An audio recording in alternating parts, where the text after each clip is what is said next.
Ayan, so gamit po tayo ng mic, hello mic test, para marinig ng mga mapanlait about sa mga experienced electrician.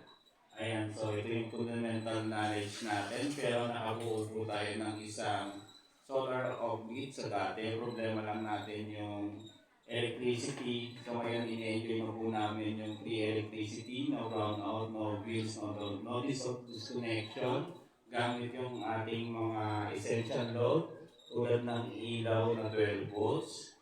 Ayan, kapag nainitan ka, pwede kang mag-electric fan gamit yung DC fan na 12 volts. Kapag nainip ka, pwede kang manood at magpalikos ng oras, manood ng TV gamit yung ating inverter, 2 DC to alternating current.